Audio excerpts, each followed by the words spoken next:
I think we could officially call it a streak now, can we? The Habs are on fire now. On fire. What a difference a week makes. The Montreal Canadiens riding a 4-game win streak thanks to last night's 5-0 victory over the Leafs. And while the team was given a day off today, there were a few familiar faces down at the Bell Centre. John Liu has the story.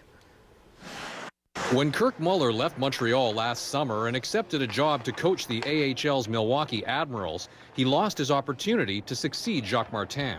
Timing's everything, I guess, in anybody's lives. You know, it wasn't the right timing for me. It was a good time for me to move on. Language was always the perceived barrier to the unilingual Muller getting a chance to coach the Canadiens, who then invited controversy by hiring English-speaking Randy Cunnyworth.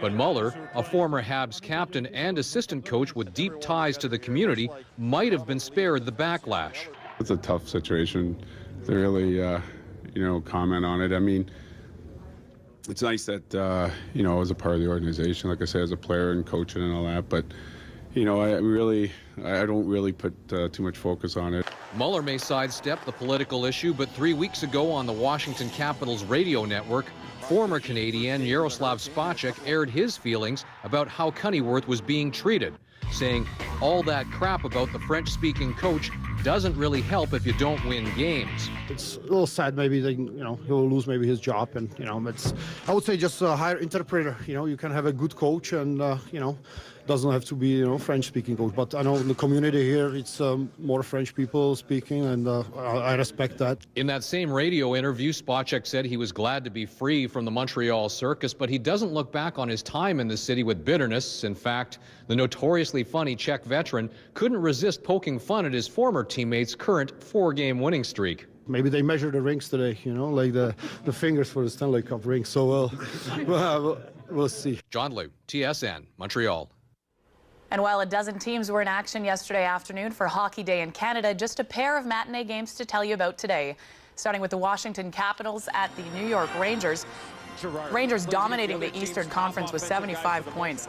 11 minutes into the first, Brad Richards centers to Anton Strawman, and Ryan Callahan backhands his 22nd of the season, 1-0 Rangers. 6.5 minutes into the second, Jason Chimera drops it for Alexander Semin, scores his 15th, ties things up at 1.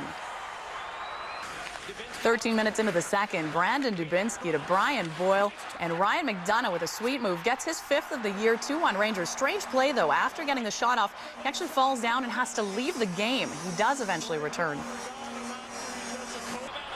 Third period, 2-1 Rangers. New York shorthanded. Dubinsky to Brandon Prust with just his 3rd of the season, 3-1 Rangers. 2.5 minutes to play. Alex Ovechkin gets it to John Carlson with the one-timer, his 7th of the year. Rangers take this one 3-2. Panthers and Islanders, 3.5 minutes into the first. P.A. Parento to Frans Nielsen with the wrister, his 10th of the season, 1-0 Islanders. 4 minutes into the second, Stephen Weiss carries it over the line, pass to Chris Versteeg over to Thomas Fleischmann, taps it in, his 18th, 2-1 Florida. 11 minutes into the second, Florida power play, Brian Campbell to Fleischmann, and Versteeg wrist shot scores his 22nd, 3-1 Florida. A minute and a half to go in the second, Sean Matthias wins the draw. Jack Skill spins, shoots, scores just his 3rd goal of the year, and it's a 4-1 Panthers final. A pair of Quebecers dominated the freestyle skiing World Cup in China today. And with Olympic gold medalist Alec Bilodeau scaling back on World Cup competitions this season, seems to be a new king of the hill, and he's quickly becoming a household name. Michael Kingsbury from De Montagne, Quebec, won the gold in men's moguls this afternoon. Quebec City's Philippe Marquis tied for 2nd with Kazakhstan's Dmitry Reithard. Meanwhile, Marc-Antoine Gagnon of Terrebonne managed a 4th place finish, and Cedric Rochon of Saint-Sever came in 9th. Laval's Jennifer Abel and St. Lambert's Emily Heyman, seen here competing last summer, won the silver medal in the women's 3-meter synchro event today. That concludes the opening stop on the FINA Grand Prix diving circuit. It was a 2nd medal for Abel, the 3-meter champ from yesterday, and a 3rd podium finish for Canada this weekend.